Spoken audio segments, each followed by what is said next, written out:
Hello students, today we start a new topic from biology and the name of topic is enhancement of food production.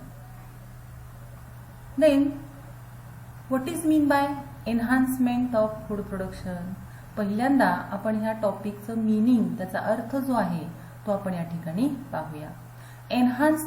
Enhancement means to increase. It means increase in food production. Enhancement of food production म्हणजे अन्न उत्पादन मध्ये केलेली वाढ आणि त्यासाठी वापरलेल्या ज्या पद्धती किंवा त्यासाठी वापरली जाणारी जी टेक्निक्स आहेत त्या टेक्निक्सचा स्टडी या टॉपिक मध्ये केला गेलेला आहे. Then first we are going to see the first point that is improvement in food production. Students, we are well known that food is important to continue life. Food provides energy to all living organisms and so food is one of the basic need and it is essential to all organisms because it provides energy. Food keeps us alive, strong and healthy. आपल्याला माहित आहे आपल्याला काम करण्यासाठी जी ऊर्जा लागते ती ऊर्जा आपल्याला अन्नामधून मिळत असते. इव्हन सर्व प्राण्यांना ही ऊर्जा अन्नातून मिळत असते. अन्न आपल्याला अलाइव, जिवंत, मजबूत आणि निरोगी ठेवत असतं. मग अन्न म्हणजे काय? What is food?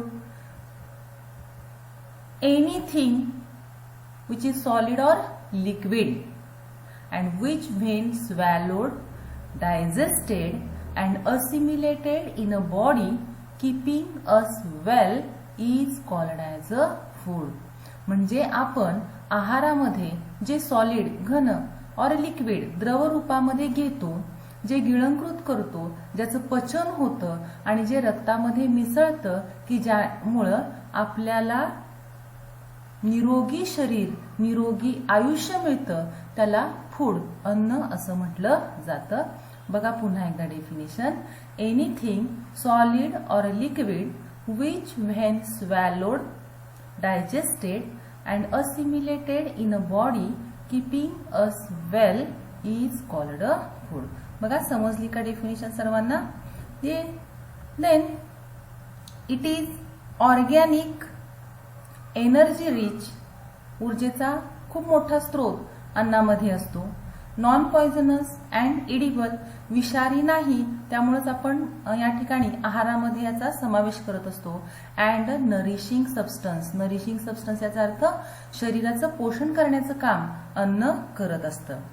Then this food is produced by green plants. बघा आपण प्राथमिक माध्यमिक शिक्षणापासून हायस्कूल पासून हे शिकतो की वनस्पती स्वतःचं अन्न स्वतः फोटोसिंथेसिस, प्रकाश संश्लेषणाद्वारे तयार करत असतात. Green plants produce their own food by photosynthesis with the help of sunlight, chlorophyll pigments, water and carbon dioxide. And so these green plants are called as autotrophic. स्वतःचं अन्न स्वतः तयार करतात म्हणून हरित वनस्पतींना स्वयंपोषी, ऑटोट्रॉपिक असं म्हटलं जातं. स्वतःचं अन्न स्वतः तयार करणारे. And all animals including human beings are depend on plants directly or indirectly. आणि ह्या वनस्पतींवरती सर्व प्राणी, मानवासह सर्व प्राणी प्रत्यक्ष अप्रत्यक्षरित्या फूडसाठी, अन्नासाठी अवलंबून आहे. For their food requirement they do not produce their own food. प्राणी स्वतःचं अन्न स्वतः तयार करू शकत नाहीत. So we are called them as heterotrophic, म्हणजे परपोषी. अन्नासाठी दुसऱ्यावरती अवलंबून असतात त्यांना परपोषी असं म्हटलं जातं. Then students, we are going to see a new point that is biofortification. Then what is meant by biofortification? Biofortification is one of the method of plant breeding. बघा प्लांट ब्रीडिंग ची एक मेथड किंवा एक technique, एक पद्धत आहे त्याला biofortification असं म्हटलं जातं. आता इथे क्वेश्चन असा आहे, what is mean by plant breeding. आता हा जो पॉइंट आहे प्लांट ब्रीडिंगचा तो आपल्या आत्ताच्या सिलेबसमधून कट केलेला आहे, पण मी प्लांट ब्रीडिंगची डेफिनेशन तुम्हाला या ठिकाणी रिवाइज करते, इथं ती सांगते. The art and science of changing and improving the heredity of crop plant is called plant breeding. Plant breeding कशाला म्हणायचं, तर वनस्पतीची हेरिडिटी म्हणजे अनुवंशिकता ही बदलली जाते आणि ती बदलण्याची कला, ती बदलण्याचं विज्ञान, त्याला म्हटलं जातं plant breeding. The art and science of changing and improving the heredity of crop plant is called plant breeding. बघा, आपल्याला माहित आहे गुलाबाच्या फुलाला, वनस्पतीला गुलाबाचीच फुलं येतात, मोगऱ्याला मोगऱ्याची फुलं येतात. Corn plant produces corn years, म्हणजे जो तो प्राणी, जी ती वनस्पती ज्याच्या त्याच्या सारखा नवीन ऑर्गॅनिझम तयार करत असते. मग आपल्याला एखाद्या प्लांटमध्ये हे बदलायचं असेल, त्याची हेरिडिटी चेंज करायची असेल, फॉर एक्झाम्पल एखादं रोज प्लांट आहे, गुलाबाचं प्लांट आहे, गुलाबाची वनस्पती आहे आणि त्याला छोटे स्मॉल फ्लावर्स त्या ठिकाणी तयार होत आहेत. आपल्याला त्या प्लांटमध्ये मोठे फ्लावर्स तयार करायचे असतील तर त्या प्लांटचा लार्ज फ्लावर्स असलेल्या प्लांटशी क्रॉस घेतला जातो आणि त्याच्यापासून जी नवीन व्हरायटी तयार होते त्याच्यामध्ये नवीन लार्ज फ्लावर्स तयार होत असतात. म्हणजे काय झालं, ते प्लांट लहान फुलं तयार करत होतं, क्रॉस केला, नवीन वनस्पती तयार झाली आणि तिच्यापासून नवीन मोठे मोठे फ्लावर्स आपल्याला मिळायला लागले. It is a method of plant breeding. ह्याला काय म्हटलं जातं, प्लांट ब्रीडिंग, की त्याची अनुवंशिकता बदलली, छोटी फुलं होती ती मोठी यायला लागली, याचा अर्थ त्याची अनुवंशिकता बदलली आणि त्याच्यामध्ये इम्प्रूव्हमेंट झाली, त्याला प्लांट ब्रीडिंग असं म्हटलं जातं. मग बायोफोर्टिफिकेशन काय आहे, it is one of the method of plant breeding. Plant ब्रीडिंगचीच एक मेथड आहे, इन विच काय केलं जातं बघा, crops are produce with high level of nutritive value. That is these crops are with vitamins, minerals and fats is called a biofortification. म्हणजे जेव्हा एखाद्या क्रॉप प्लांटमध्ये त्याची पोषण क्षमता, त्याची न्यूट्रिटिव्ह व्हॅल्यू, पोषक मूल्य वाढवण्यासाठी जी पद्धत अवलंबली जाते त्याला बायोफोर्टिफिकेशन असं म्हटलं जातं. And this biofortification make food more nutritive when plant grow. These nutrients are not added in a food when they are being processed. म्हणजे जेव्हा एखादं खाद्यपदार्थ तयार होतं तेव्हा त्याच्यामध्ये या ठिकाणी हे न्यूट्रिटिव्ह इलेमेंट्स ऍड केले जात नाहीत, तर जेव्हा ती वनस्पती वाढत असते, तिची वाढ होत असते, तेव्हाच हे न्यूट्रिटिव्ह इलेमेंट्स त्याच्यामध्ये ऍड केले जातात. And this biofortification can be achieved by 2 ways. One, conventional selective breeding and second RDNA technology. आता एक कन्व्हेन्शनल सिलेक्टिव्ह ब्रीडिंग आणि RDNA टेक्नॉलॉजी काय आहे बघा. कन्व्हेन्शनल सिलेक्टिव्ह ब्रीडिंग, आता याच्यामध्ये अर्थ आपल्याला समजतो, सिलेक्टिव्ह म्हणजे निवडून घेतलेली. याच्यामध्ये काय केलं जातं, the breeders search in a existing variety of crop which consist high nutrients. म्हणजे नैसर्गिकरित्या ज्या वनस्पतीमध्ये न्यूट्रियंट्स, पोषक द्रव्यांचं प्रमाण जास्त आहे अशा वनस्पती शोधल्या जातात. And they are crossed with a high yielding variety, आणि त्याचा क्रॉस जास्त उत्पन्न येणाऱ्या व्हरायटीशी केला जातो. It produces a new variety which produce high nutrients and high yield. याच्यापासून नवीन जी वनस्पती तयार होते तिच्यामध्ये पोषक द्रव्य ही जास्त असतात आणि त्याचं उत्पन्नही जास्त असतं. सेकंड आहे RDNA टेक्नॉलॉजी. RDNA टेक्नॉलॉजी मध्ये काय केलं जातं, in RDNA technology the crops are genetically modified by introduction of a foreign gene.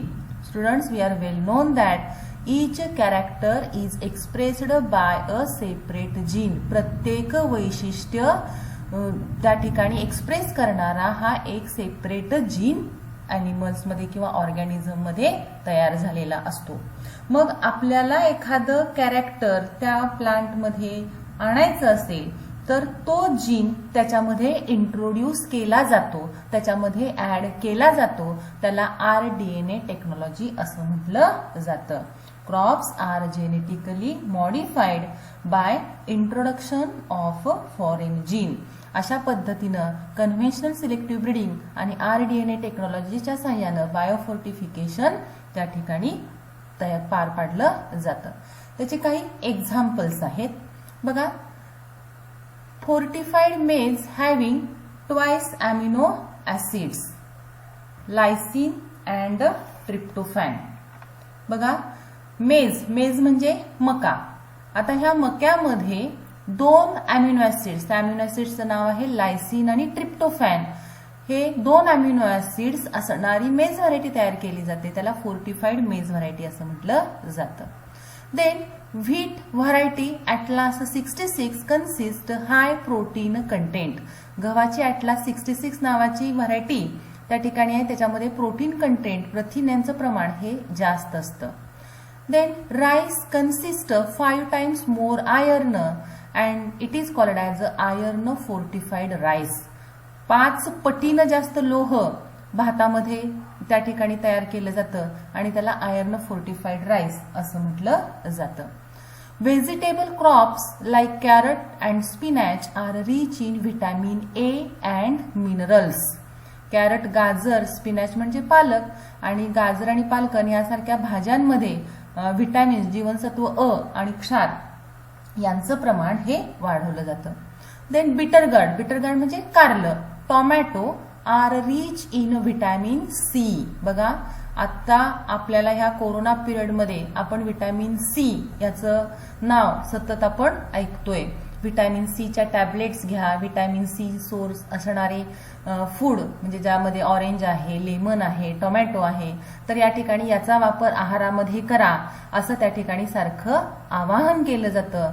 तर हे टोमॅटोमध्ये व्हिटॅमिन C हे तयार केलं गेलेलं आहे and it is developed by IARI. What is long form of IARI? Indian agricultural research institute, new Delhi. तर हे कारलं, टोमॅटो ह्याच्यामध्ये व्हिटॅमिन C IARI ह्या इन्स्टिट्यूटनं त्या ठिकाणी डेव्हलप केलं गेलेलं आहे. Then bean are rich in proteins. Pea म्हणजे वाटाणा आणि बीन म्हणजे घेवडा. तर ह्याच्यामध्ये प्रोटीन्स, प्रथिनांचं प्रमाण हे वाढवलेलं आहे. आता आपण जे एक्झाम्पल्स बघितले याच्यावरती MCQs त्या ठिकाणी विचारले जातात. जसं bitter gourd is rich in dash dash or किंवा असा प्रश्न विचारला जातो, vitamin C riched tomatoes are developed by dash dash. असे प्रश्न या ठिकाणी याच्यावरती विचारले जातात. Then next point is advantages of biofortification. First, the problem of malnutrition can be overcome. बघा बायोफोर्टिफिकेशनमुळं अन्नामध्ये पोषण मूल्य ही वाढवली जातात आणि त्यामुळं माल न्यूट्रिशन म्हणजे कुपोषण, ह्या कुपोषणाचं प्रमाण कमी येतं. कारण त्या ठिकाणी थोड्याशाच अन्नामधून आपल्याला जास्त प्रमाणामध्ये न्यूट्रिटिव्ह इलेमेंट्स मिळत असतात. It increases the nutritional value of food. Nutritional value म्हणजे त्या अन्नाची पोषण क्षमता त्या ठिकाणी वाढवली जाते, पोषक मूल्य वाढवली जातात. It reduces deficiency of nutrients. जसं कुपोषण कमी होतं तसंच काही पोषक द्रव्यांमुळे डिफिशियन्सी, अभाव किंवा कमतरता ऑर्गॅनिझम मध्ये दिसून येते. तर ही डिफिशियन्सी किंवा हा जो अभाव आहे हा अभाव या ठिकाणी कमी होत असतो. हे त्याचे ॲडव्हान्टेजेस आहेत. Then we are going to see next point, that is objectives of plant breeding. First, to increase protein content and quality of food. That is taste and nutritional value. Plant ब्रीडिंगचा अवलंब केल्यामुळं काय होतं तर अन्नामध्ये protein content प्रथिने त्या ठिकाणी वाढतात आणि त्यामुळे त्याची चव आणि त्याची पोषण क्षमता ही वाढत असते. To increase protein content and quality of food, that is taste and nutritional value. Okay, then second, to increase oil content and quality of a food. अन्नामध्ये जे ऑइल कंटेंट आहे तर त्याची क्वालिटी आणि त्याचं पर्सेंटेज त्या ठिकाणी वाढवलं जातं. To increase vitamin A content, व्हिटॅमिनचं प्रमाण अन्नामध्ये वाढवलं जातं. To increase micronutrient content and quality, त्या ठिकाणी पोषण द्रव्य जे आहेत न्यूट्रियंट्स ह्याचे दोन प्रकार पडतात. एक मॅक्रोन्यूट्रियंट आणि सेकंड मायक्रोन्यूट्रियंट. मॅक्रोन्यूट्रियंट म्हणजे आहारामध्ये जे जास्त प्रमाणात लागतात त्याला मॅक्रोन्यूट्रियंट असं म्हटलं जातं आणि आहारामध्ये कमी प्रमाणामध्ये जे लागतात त्याला मायक्रोन्यूट्रियंट असं म्हटलं जातं. तर या ठिकाणी मायक्रोन्यूट्रियंटचं पर्सेंटेज आणि त्याची क्वालिटी वाढवण्यासाठी प्लांट ब्रीडिंग महत्वाचा रोल पार पाडत असतं. Then we are going to see short assignment on it. Solve these questions in your notebook. Thank you.